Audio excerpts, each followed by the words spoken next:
안녕하십니까? 제가 이렇게 다른 분들 앞에서 제 이야기를 전하는 게 거진 처음이라 어디서부터 어떻게 이야기를 시작해야 할지 모르겠네요. 제가 한평생 참 재미없게만 살아서 그런지 몰라도 저는 이런 사연을 들어주는 곳이 있다는 것도 몰랐습니다.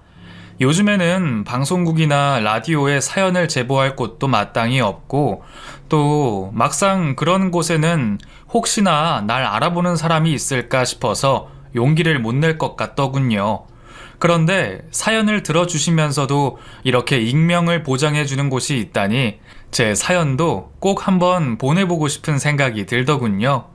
그런 생각을 하고 있으면서도 사실 처음에는 용기가 나질 않아 한참 남의 얘기들만 듣고 있었습니다. 그런데 그런 다른 분들의 사연을 듣다 보니 점점 용기를 낼 수가 있었어요. 세상사 천태만상이라더니 이 좁은 땅에서 사람들 사는 모습도 다 제각각이고 사연도 제각각에 정말 별의별 일이 다 있구나 싶더군요. 가끔은 믿을 수 없는 얘기에 놀라기도 하고 겪지 않아도 될 일을 겪게 된 사연자분들을 보며 같이 마음 아프기도 했습니다. 하지만 덕분에 저 같은 사람도 왠지 위안이 되기도 하고 왠지 동지가 생긴 듯한 기분이 들더군요. 그래서 저도 좀 용기를 내게 됐습니다. 제가 다른 분들의 사연을 듣고서 그렇게 위안을 받았던 것처럼 내 이야기도 누군가에게 또 다른 위안이 되지 않을까 하는 생각이 들었습니다. 그런데 제가 말주변도 별로 없고 긴 세월이 지난 이야기를 다시 꺼내려다 보니 조금 내용이 두서없을지도 모르겠습니다. 그래도 모처럼 용기를 냈으니 내 이웃이나 지인의 얘기처럼 안타깝게 생각하셔서 저의 얘기도 조금 들어주시기를 바랍니다. 저는 얼마 전 평생을 못 마친 직장을 관두고 인생 2막에 들어선 50대 후반의 중년 남성입니다. 왜 위기의 중년이라는 말이 있지 않습니까? 그런 얘기를 듣기만 했을 때는 중년이 뭐길래 참 얄궂은 소리를 한다 싶었는데 제가 그 중년이 되어 보니 그 말이 무슨 말인지 뼈에 사무치게 느껴지더군요. 중년이라는 게 참 그렇습니다. 젊은 나이는 절대 아닌데 그렇다고 벌써 죽을 날을 기다리기에는 또 한없이 젊고 그렇다고 또 청년들처럼 도전 정신을 갖기에는 겪은 세월의 고통이 너무 많지 않습니까? 연륜이라고 생각할 수도 있고 어쩌면 겁이 많아졌다고 말할 수도 있지만 아무튼 간에 이 나이에 뭔가 안 해본 일을 하기에는 어려움이 많죠. 그렇다고 은퇴하고서 마냥 놀고 먹을 수도 없고 그렇다고 사지 멀쩡해서 놀고 먹을 수도 없고 말입니다. 그래서 그런지 남들은 은퇴하고 새로운 인생길을 찾아야 하는 이 시기를 다들 두려워하는 것 같습니다. 대기업 다녀봐야 말년에 치킨집이라는데 저도 대체 뭘 하고 살아야 할지 나만 보고 있는 가족들은 어떻게 챙겨야 할지 고민이 많았습니다. 그러면서도 솔직한 심정으로는 사실 퇴직을 한다는 것이 조금 후련하기도 했습니다. 그제서야 속박의 굴레를 던져버리고 자유로워진 기분이랄까요? 물론 당장 내일부터는 뭘 해야 하나, 노후 준비는 되어 있지도 않은데 어째야 하나, 현실적인 걱정들에 시달리기는 했지만 마음만은 왠지 개운했습니다. 남들에게는 한 번도 그런 소리 하지 못했지만 평생 일에 치여 돈 때문에 가족과도 떨어져 지내야 했던 저는 어쩌면 하루빨리 가장의 무게를 덜고 싶었는지도 모르겠습니다. 다들 기러기 아빠라는 말 아시죠? 요즘 젊은 세대들도 기러기 아빠를 하는 사람들이 많은지 모르겠지만 제가 젊었던 그 시절에는 기러기 아빠들이 꽤 흔했습니다. 사실 참 슬픈 얘기죠. 결혼하고 가정을 꾸리는 이유가 있을 텐데 가족들과 함께 하지도 못하고 혼자 벌어서 평생 떨어져 지내는 가족을 책임져야 한다는 게 결코 쉬운 일이 아닐 겁니다. 그러면서도 가족을 위하고 사랑하는 마음 때문에 저 같은 기러기 아빠들이 생겼던 것이겠죠. 가족들이 모두 이민을 가기에는 외국에 나가서 자리 잡고 살 만한 기술도 능력도 없고 현실적으로 불가능한 일에 가깝죠. 하지만 욕심으로는 하나뿐인 자식에게 모든 좋은 기회를 마련해주고 싶지 않겠습니까? 좁은 한국 사회에서는 매일같이 입시 전쟁이다, 취업난이다, 아이들이 죽어나가는 것을 보여주는데 내 자식은 그것보다 나은 환경에서 키울 수 있다면 어느 부모가 고민해보지 않겠나요? 남들은 미련하다며 그런 기러기들은 비웃을지도 모르겠지만 저 같은 기러기 아빠들은 모두 같은 마음이었을 겁니다. 그게 다 가족을 너무 생각해서 그랬겠죠. 모든 자식들이 자기 부모에게 더없이 귀한 존재겠지만 저희 아들은 제게는 좀 더 남다르게 귀한 자식이었습니다. 모든 부모들이 불임 때문에 어렵게 아이를 얻지는 않을 테니 말입니다. 우리 아들은 참 오랫동안 기다려 어렵게 얻은 아이였습니다.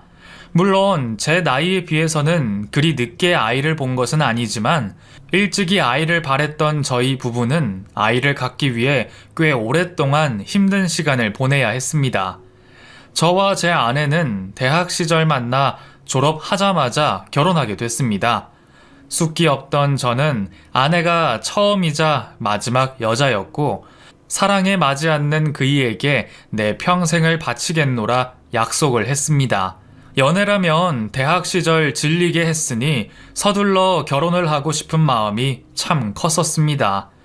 하루라도 떨어져 보내고 싶지 않은 욕심이 있었겠죠.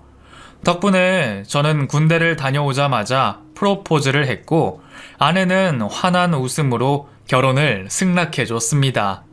그렇게 서로를 사랑하는 마음으로 이루어져 젊은 부부가 됐던 저희 부부는 결혼 후 행복한 시간들을 보냈습니다. 운이 좋게도 저는 대학 졸업도 전에 취업이 되어 곧바로 사회생활을 시작하게 됐고 아내는 교사로 아이들을 가르치며 교편을 잡고 있었습니다.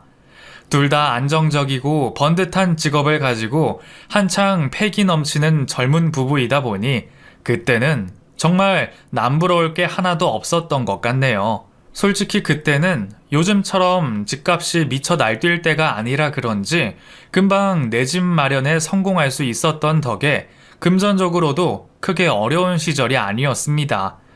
그래서 저희도 너무나 당연하게도 일찍이 자녀 계획을 세웠습니다.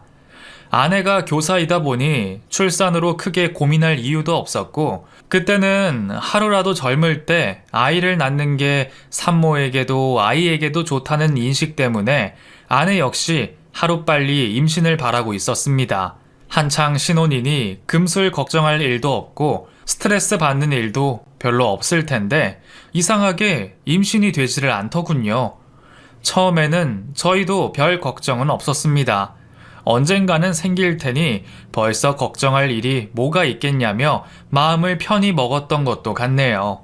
하지만 아무리 시간이 지나도 찾아오지 않는 아이 소식에 결국 저희 부부도 큰 걱정을 끌어안게 됐습니다. 너무 소식이 없다 보니 문제가 있는 건 아닌가 걱정까지 들더군요. 부부가 둘 다 건강 체질인 덕에 설마 무슨 문제가 있을 거라고는 생각도 하지 못했습니다.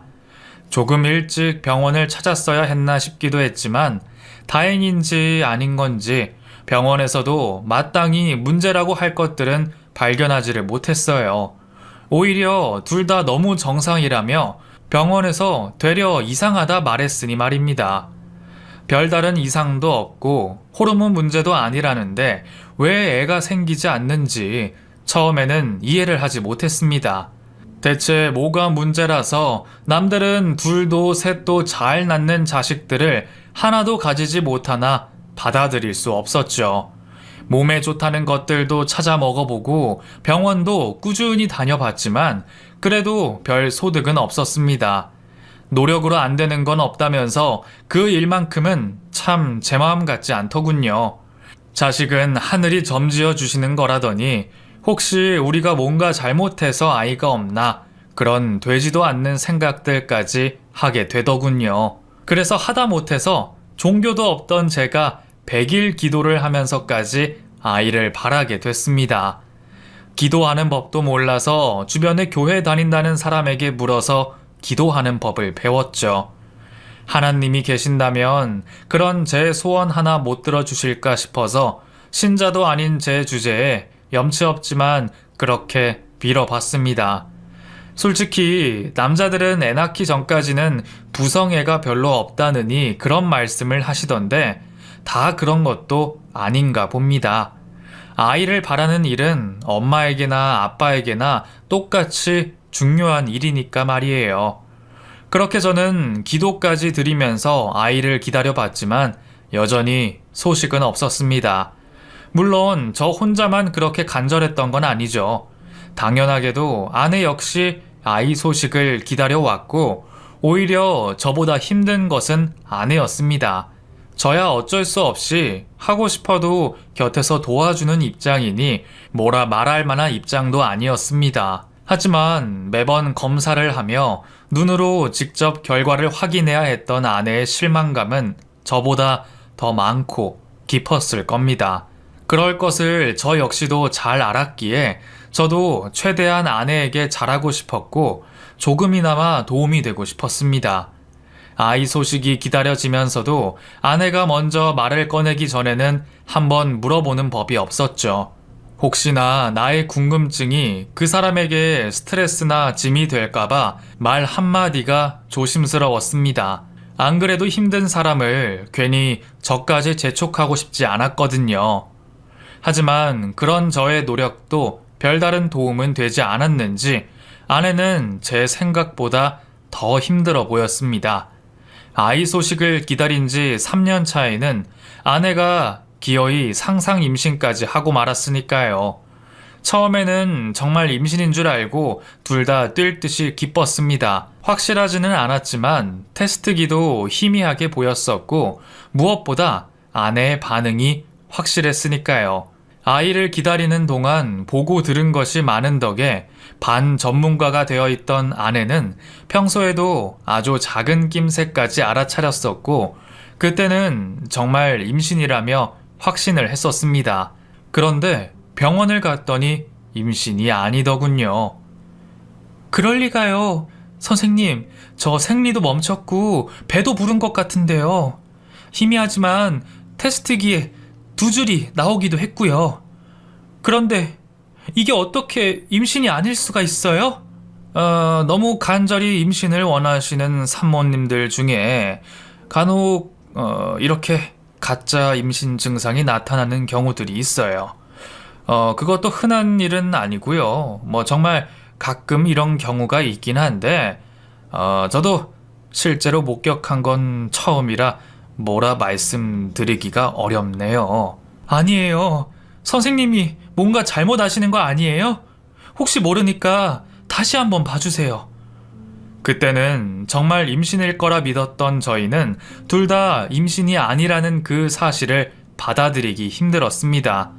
그리고 더 이상 기다리고만 있을 여력이 없기도 했고요. 하지만 진짜인 줄 알았던 임신이 결국 아니었다는 얘기에 저희는 현실을 받아들일 수밖에 없었고 결국 점점 아이를 포기하는 쪽으로 생각을 기울이게 됐습니다. 3년이나 노력했는데도 이유 없이 안 생긴다면 결국 하늘의 뜻이 아닌가 보다 생각했죠.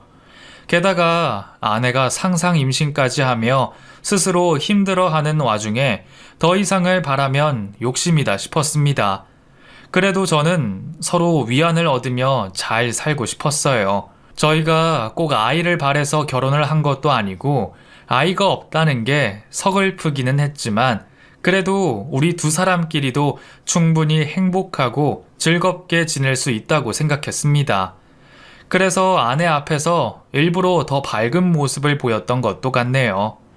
가끔 걷다가 남의 집 아이들을 빤히 쳐다보는 아내의 시선을 애써 돌리며 제 아내가 세상에서 제일 예쁘고 대단한 여자라며 말해주곤 했습니다. 하지만 아내는 저의 끊임없는 대화 요청과 칭찬에도 늘 시큰둥한 반응뿐이었습니다. 제가 말주변이 없어서 무슨 다른 말로 아내를 기쁘게 해줄 수 있는지 몰랐던 모양입니다. 그렇게 점점 제 앞에서 웃음을 잃어가던 아내는 언젠가부터 저와 함께 시간을 보내고 싶어 하지도 대화를 하고 싶어 하지도 않았습니다. 그때는 주 6일 출근이라 일요일 하루를 빼면 함께 시간을 보낼 시간도 없었는데 애써 피곤함을 억누르고 아내와 시간을 보내려 해도 아내는 친정을 가겠다, 친구들을 만나겠다며 저를 피하더군요. 솔직히 처음에는 이해가 되기도 했습니다. 혹시나 임신이 되지 않는 것이 자기 때문일까 걱정하던 아내였기에 그러지 말라고 하는 제 말에도 스스로 자책하고 있는지도 모른다고 생각했거든요. 그래서 그런 마음에 내 얼굴을 보는 것이 부담스러운가 보다 싶어 한동안 그런 아내의 마음이 정리되기를 기다려줬습니다. 그러면서도 평소 시간이 날 때면 내게는 다른 무엇보다 당신이 소중하니 혹여나 섭섭한 생각하지 말라며 다정하게 굴었었네요. 그럼에도 불구하고 아내는 꽤 오랜 시간 저를 멀리했습니다. 여보, 요즘 무슨 고민 있어? 내가 당신이랑 대화 나눈 지도 언젠지가 모르겠네. 혼자만의 시간을 보내는 것도 좋지만 이제는 나랑도 같이 시간을 보내주면 안 되겠어? 뭐가? 우리 퇴근해서 하루 종일 같이 있는데 여기서 무슨 시간을 더 보내자는 거야? 한 집 살면서 한 침대에 누워 자는데 뭐가 부족하다는 거야? 아니, 그냥 같이 있는 것만으로도 좋지만 우리도 대화도 좀 하고 같이 시간을 보내자는 거지. 우리 그런 지 너무 오래됐잖아. 같이 술 한잔 기울이면서 대화나 좀 해볼까? 당신 요즘 회사 한가해? 하루 종일 밖에서 시달리고 들어와서는 나랑 놀아줄 기력이 남았나 봐?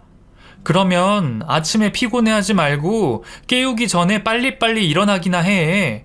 맨날 피곤하다고 눈 밑에 시꺼매서는 무슨 그런 팔자 좋은 소리야. 여보, 아니 왜 그렇게 말을 섭섭하게 해?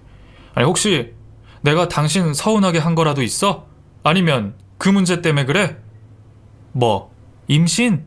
내가 그 얘기는 꺼내지도 말라고 했지. 그러고 보니 당신 나랑 대화하자는 게 그것 때문에 그래? 대체 나를 얼마나 더 스트레스 받게 해야 되는데?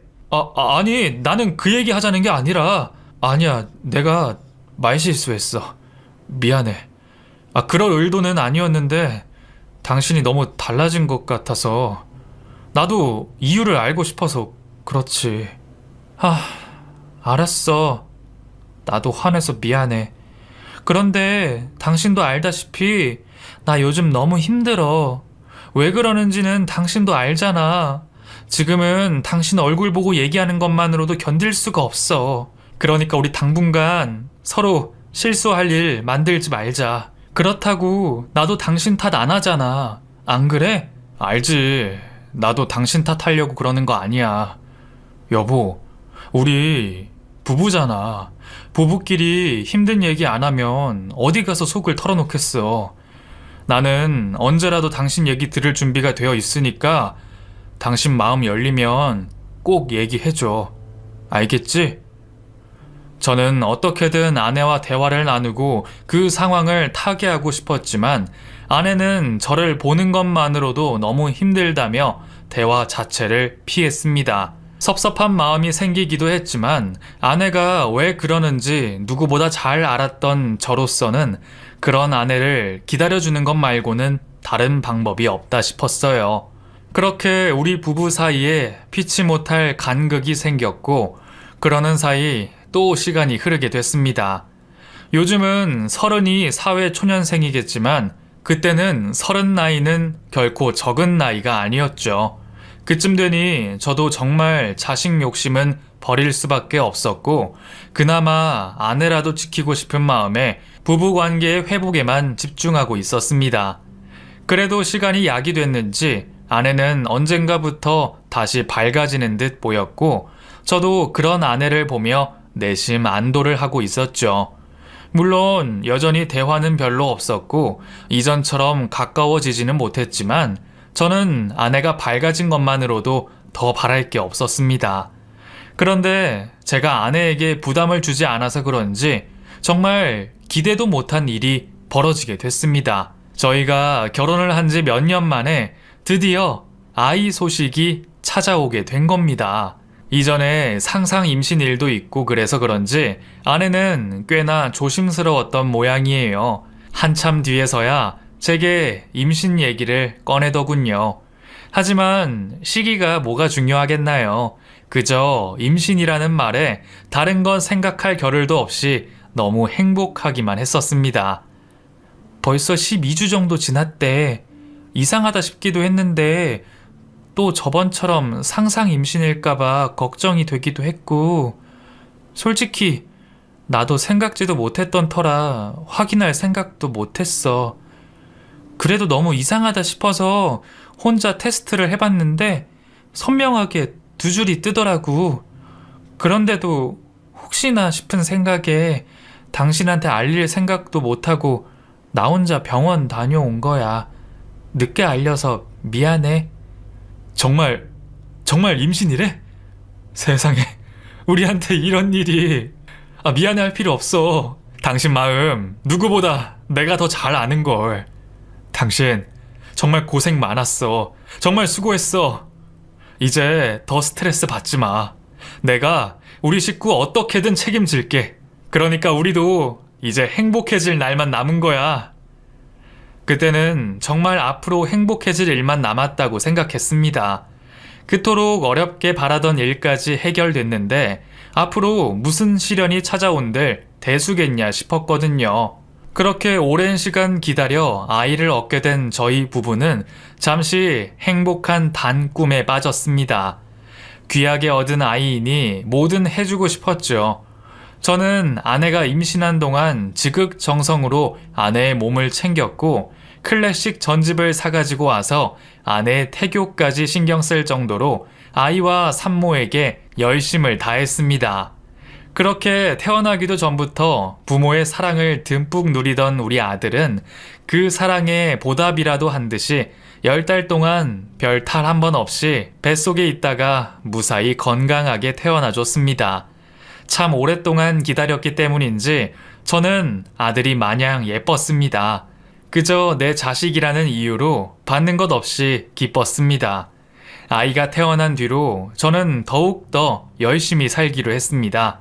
끝까지 노력해서 아이를 낳아준 아내에게 고마워서 가정을 책임지겠다 아내와 약속했던 것도 있지만 저는 정말 그 아이에게 모든 것을 다 해주고 싶었습니다. 자식에게 모자람을 느끼게 하고 싶은 부모는 아무도 없을 겁니다. 더군다나 어렵게 낳은 아이라면 그만큼 더 귀하게 대접하고 싶었을 거예요. 저는 정말 일과 가정만 알고 살았습니다. 아이가 태어난 뒤로는 친구들 한번 제대로 만났던 기억이 없네요. 주말이면 늘 가족들과 함께 시간을 보내려고 애를 썼고 오로지 가족들을 위해 회사에 열과 성을 다했습니다. 사실 저는 좋은 게 좋은 성격인 탓인지 진급 욕심도 별로 없던 사람이었는데 자식이 태어난 뒤로는 최대한 회사에 오래 버티기 위해 많이 노력했습니다. 그래야 무리 없이 가족들이 건사할 수 있을 것이고 아빠로서, 남편으로서 가족들에게 걱정이 되지 않겠죠. 그래서 열심히 살았습니다. 오로지 가족들을 위해서 말입니다. 아이를 낳은 뒤로 교사 일을 그만두게 된 아내는 아이를 위해 늘 좋은 것만 찾았습니다. 유치원밖에 되지 않은 아이에게 일찍이 영어 교육을 시키는가 하면 승마 체험이니 뭐니 아들에게 여러 가지 경험들을 누리게 해주고 싶어 했습니다. 물론 자식 위해서 무언가를 하는 것이 아까운 건 아니지만 아내가 일을 그만둔 뒤로 외벌이가 되었으니 그러기 위해서는 저의 희생도 필요했죠. 그런데 저의 그런 노력은 아내에게는 늘 모자랐던 모양입니다. 그래도 한다고 하던 것인데도 불구하고 아내는 늘 더 많은 것을 바라더군요. 아이가 초등학교에 입학을 앞두었던 어느 날 아내가 갑자기 이민 얘기를 꺼냈습니다. 아이에게 더 좋은 환경을 주고 싶다고 말이죠. 아무래도 한국에서는 아이 키우기가 너무 빠듯한 것 같아. 매번 경쟁만 부추기는 사회에서 우리 아이가 어떻게 행복해질 수 있겠어. 지금이라도 이민을 떠나서 더 좋은 환경에서 지내게 하는 게 좋을 것 같아. 이민? 갑자기 이민이라니 좀 당황스럽네. 이민을 가면 지금 하는 일은 어떻게 하고? 나는 영어도 잘 못하는데 외국 나가서 어떻게 살아? 당신까지 떠나자는 거 아니야. 당신은 준비해서 천천히 와도 되고 우선 지원이랑 나만 나가면 되잖아. 뭐? 당신 지금 설마 나더러 떨어져 살라는 거야? 뉴스에서 나오는 그런 기러기 아빠 하라고? 누가 평생 떨어져서 살지? 당신도 준비해서 나오면 되잖아. 아니, 솔직히 현실적으로 이민이 말이 된다고 생각해? 내가 거기 가서 대체 무슨 일을 하겠어? 그건 당신이 고민해야지. 당신이 당장 힘들어서 안 된다는 걸 왜 내 탓을 해? 그럼 당신이 무능하다는 이유로 우리 아이만 평생 고통받으면서 키울 거야? 우리 지금도 괜찮잖아. 한국에서도 충분히 잘 살 수 있어. 지원이 건강하고 행복하면 그만이지. 아니, 무슨 욕심이 그렇게 많아? 뭐가 욕심이라는 거야? 그러면 당신은 지원이가 당신처럼 살았으면 좋겠다는 거야? 당신처럼 별 능력이나 재주 없이 평생 회사에 치이면서 그렇게 불행하게? 내가 무능하다며 아들까지 그렇게 키우고 싶지 않다는 아내의 말에 저는 대꾸할 말을 잊었습니다. 참 뼈아프게 속상한 말인데도 막상 되받아치려니 무슨 얘기를 해야 할지 모르겠더군요. 거 봐. 당신도 이런 환경에서 아이 키우는 거 마음 편하지 않잖아. 내가 나 위해서 그래? 이게 다 지원이를 생각한 거고 우리 위한 거야. 나라고 생판 아무도 없는 외국 나가서 당신도 없이 애 키우는 게 어디 쉬운 일이겠어? 아무리 그래도 외국 나가서 생활하려면 그게 한두 푼도 아닐 거고 지원이가 정말 원하는 것도 모르잖아. 부모 욕심에 애한테도 너무 큰 일 시키는 거 아니야? 지원이도 원하고 있어. 한국에서 살기 싫대. 맨날 애들이랑 비교만 당해야 하고 벌써부터 애들이랑 경쟁이나 시키는데 어린애라고 그런 게 스트레스 안 되겠어? 벌써 미국 가고 싶다고 난리야 아주. 그래도 부모라면 자식 위해서 그 정도는 할 수 있어야지. 내가 당신한테 많은 것 바라는 것도 아니고 그냥 지원만 해달라는 건데 그게 그렇게 힘들어? 처음에는 안 된다고 반대하던 저도 결국 아내의 설득에 넘어가고 말았습니다. 가족들과 떨어져 지내야 한다는 것은 정말 견디기 힘들었지만 아내 말대로라면 자식이 원하는데 어떻게 제가 이기심을 부릴 수 있었겠어요. 가족과 함께 지내고 싶다는 게 이기심인지는 모르겠지만 당시의 아내 입장으로는 제가 이기적이다 하더군요. 그 말에 저도 마지못해서 허락을 하고 말았습니다. 저는 그렇게 아들이 8살이 되던 해에 처자식을 멀리 미국 땅으로 보내게 됐습니다. 공항에서 돌아서는 아내와 아이의 뒷모습을 볼 때만 해도 설마 그렇게 오래 떨어져 있을 줄은 몰랐었네요. 그때는 무슨 방법이라도 생각해서 저도 곧 뒤따라 가겠노라 생각하고 있었고 못해도 1년에 한두 번씩은 가족들 얼굴 보고 지낼 거라 생각했습니다. 하지만 현실은 그리 쉽지 않았습니다. 현실적으로 제가 미국에 가서 돈을 벌 수 있는 일은 많지 않았고 제가 그런 선택을 하게 된다면 당장 식구들 생활비가 막막해질 테니 그런 선택은 저의 욕심일 뿐이었습니다. 처음에는 언제고 준비해서 건너오라던 아내도 제게 현실을 생각하고 가장으로서 책임을 다하라며 한국에 있기를 바랬죠.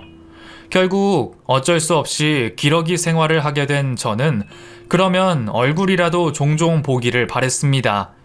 아이가 한참 클 나이에 그렇게 멀리 떨어져 있으려니 얼마나 애달고 보고 싶었는지 모릅니다. 그런데 그때는 지금처럼 무료 전화도 없고 영상통화는 물론이고 해외 전화 자체가 너무 비싸던 탓에 얼굴을 보기는커녕 목소리 한번 듣는 것도 쉬운 일이 아니었습니다. 게다가 시차가 다른 탓에 어쩌다 한번 연락을 하려면 저는 그쪽 스케줄에 맞춰서 하염없이 기다려야만 했죠. 그렇게 저는 가족이 너무 그리워서 사진만 들여다보다가 잠든 적도 여러 번이었습니다. 그래도 처음에는 기러기 생활하는 보람이라도 있었습니다. 미국에서 혼자 자리를 잡은 아내는 편지로 아이의 사진과 학교 생활들을 전해주며 제게 참 고마워했었으니까요. 지원이가 여기를 정말 좋아해. 적응 못하면 어쩌나 걱정했는데 생각보다 학교도 너무 좋아하고 친구도 금방 사귄 거 있지? 한국 다시 갈까 물었더니 여기 계속 살겠다고 난리네. 그래? 다행이다. 지원이가 좋다니 나도 행복하네. 우리 지원이한테 아빠가 많이 사랑한다고 꼭 얘기해줘. 그럼 당연하지. 당신한테 고마워. 당신도 이렇게 사는 거 힘들 텐데 우리 위해서 이런 결정 해줘서. 내가 당신 목까지 우리 지원이 열심히 키울게. 처음에는 그렇게 제게 고마워하고 미안해하던 아내였는데 어느샌가부터 아내는 제게 소홀해지기 시작했습니다. 사실 소홀해졌다는 말로도 부족할 지경이었죠. 몸이 떨어지면 마음도 떨어진다더니 그 말이 맞는 건지 아내는 너무나 제 생각을 하지 않았습니다. 가족이 그리워 통화라도 자주 하고 싶었지만 아이가 적응하려면 전화를 줄여야 한다며 적응하느라 시간이 나지 않는다며 일주일에 한 번 통화도 자꾸만 미루고 심지어는 절 볼 생각도 하지 않았습니다. 이번에 지원이 방학하면 애 데리고 들어올 거지? 당신도 참, 지원이 이번 방학에 캠프 보낼 거라니까. 아직 이민 온 지 1년도 안 됐는데 당분간은 아이가 여기서 적응하도록 도와야지. 아직 영어가 입에 붙지도 않은 아이를 한국 데려갔다가 적응이 더 어려워지면 어쩌려고 그래. 아니, 그래도 방학인데 아이가 아빠를 봐야지. 방학이 긴 것도 아니고 겨우 한두 달 와서 지내는 것 가지고 무슨 큰 문제가 생긴다고. 당신은 몰라도 너무 모른다. 애들은 배우는 것도 빠르지만 그만큼 잊어버리는 것도 빠르다고. 내가 그래서 몇 년간은 한국 들어가지 않는 게 좋겠다고 얘기했잖아. 아니, 그러면 나는 어쩌라고. 아무리 그래도 그렇지 애가 아빠는 보고 살아야지. 그러다가 진짜 아빠 얼굴 잊어버리겠다. 지금 또 당신 생각만 하는 거야? 애 위해서 큰 결심해놓고는 왜 그렇게 욕심이 많아? 나도 한국 들어가고 싶어. 나야말로 지금 향수병 걸려 죽게 생겼는데 내가 누구 때문에 이 고생을 하는데. 사정이 이러저러 하다니 저도 더 이상 말을 꺼낼 수가 없었죠. 그러면 내가 가고 싶었는데 그때는 돈 드는 일이 워낙 많았던 탓에 비행기 표값 마련하기가 참 어려웠습니다. 그렇게 아이 얼굴도 못 보고 몇 년이 지났어요. 몇 년이나 자식 얼굴도 보지 못하고 너무 지쳐가는 바람에 차라리 내가 가겠다고 말했더니 아내는 그마저도 반대를 하더군요. 얼마 안 되는 휴가 빼서 잠깐 있다 갈 건데 돈이 아깝다고 말이죠. 비행기 표가 얼만데. 차라리 그 돈 보태서 내년에 우리 지원이 교육비로 쓰자. 당신도 희생하는 김에 좀 더 아이를 위해 줘. 나라고 이런 말 하는 거 쉽겠어? 그래도 그게 다 우리 지원이를 위한 일이야. 당신도 알잖아. 결국 저는 어린 자식을 미국에 보내놓고 얼굴 한번 보지 못하는 처량한 신세가 됐습니다. 그나마 아이가 좀 나이가 먹어서 휴대폰이 생긴 뒤로는 지 엄마 통하지 않고도 제게 종종 연락을 해주어서 위안이 되더군요. 얼굴은 자주 못 봤지만 전화 너머로 아이의 목소리와 안부를 전해받으며 다시금 힘을 내곤 했습니다. 그래도 저는 자식 위해서 뭔들 못하겠냐는 생각에 몇 년만 참자, 몇 년만 더 버티자 라는 생각으로 겨우 버티고 있었죠. 처음에는 길어야 10년이라며 잠시만 참으라던 아내는 어쩐 일인지 10년 뒤에도 돌아올 생각을 하지 않았습니다. 그때도 핑계는 하나같이 아들 때문이었죠.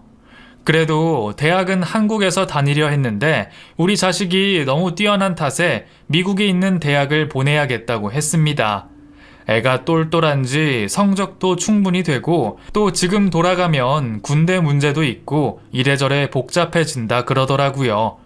성적이 안 되면 모르겠지만 자식이 잘나서 그렇게 하겠다는데 저도 거기서 별 수가 없었습니다.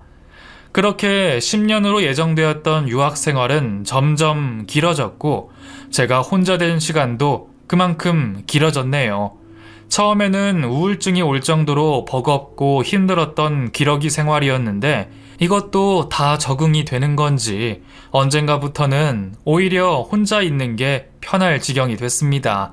그렇다고 제가 혼자서 즐겁고 여유 있게 지냈던 것도 아니었고 저는 그저 주말마다 혼자 맥주 한 캔 하면서 영화나 즐기는 게 전부인 고독한 독거남이 되어 있었네요. 그렇게 20년 세월이 흘렀습니다. 말이 20년이지 그 긴 세월 자식 얼굴 몇 번 보지도 못하면서 기러기 생활을 한다는 게 거의 미친 짓이나 다름이 없죠. 이제는 가족과 함께한 세월보다 떨어져 있는 시간이 더 길어져 다시 돌아온다 하더라도 같이 잘 지낼 수 있을지가 더 고민이더군요. 그래도 저는 그 세월이 그럴 만한 가치가 있었다고 생각했습니다. 그동안 저는 가족들 뒷바라지에 열심히 살았고 이제는 은퇴를 해야 할 나이가 됐습니다. 그 사이 아들은 미국에서 대학까지 졸업하고 어느새 번듯한 회사의 대표가 됐네요. 아들 녀석이 대학 시절 친구들과 합심해 무슨 프로젝트를 한다고 하더니 그게 사람들에게 호응을 얻은 덕에 대학 시절부터 작은 스타트업을 시작하게 됐죠. 처음엔 용돈벌이 정도로 생각하고 있었는데 애가 사업적으로 재능이 있는 건지 몇 년 사이 직원들도 두게 됐고 어느새 번듯한 사업가가 되어 있었습니다. 이미 미국에서는 한인 출신 젊은 사업가로 인터뷰도 했고 젊은 나이에 저보다 한참 많은 연봉을 벌고 있었네요.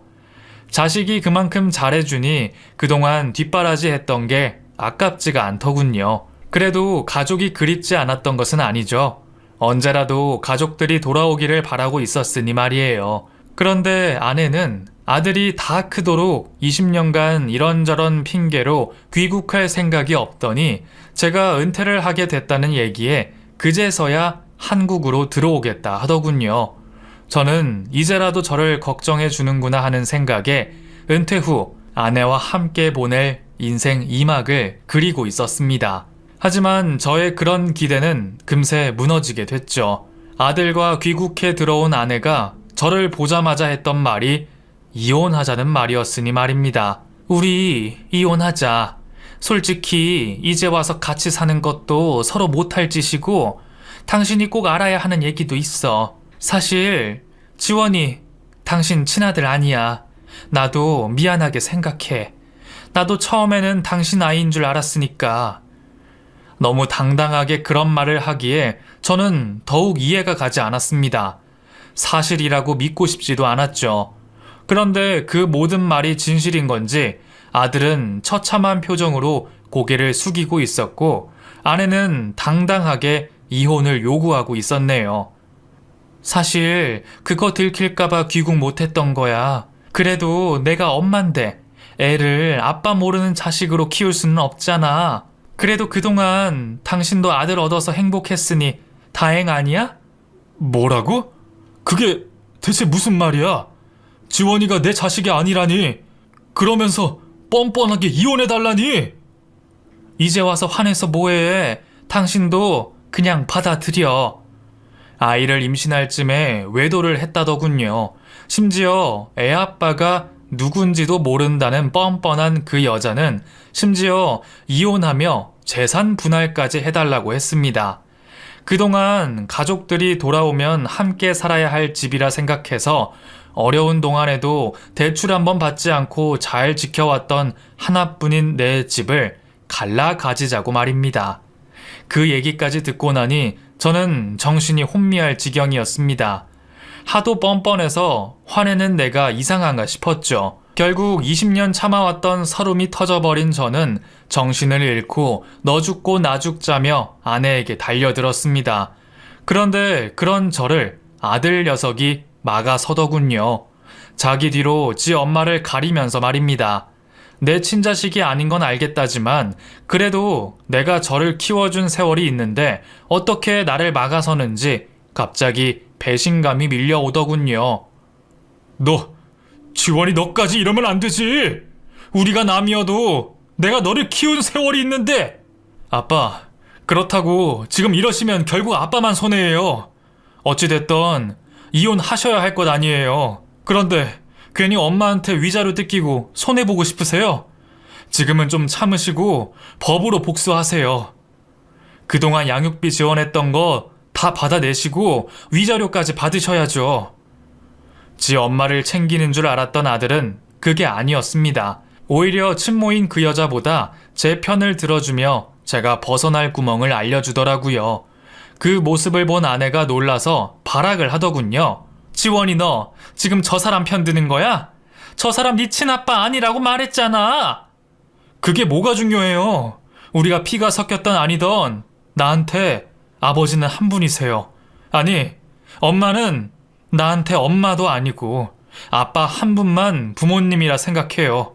그동안 엄마가 나한테 부모 노릇을 못했는데 내가 이제 와서 자식 노릇 하기를 바래요?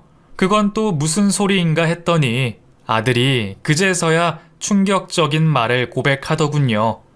미국에 가 있던 동안 너무 힘들었다고 말입니다. 그 여자가 나한테는 자식 뒷바라지 하느라 하루 종일 정신없다고 그러더니 알고 보니 그동안 아들을 기숙학교에 보내놓고 여태 지 좋은 일만 하고 다녔더군요.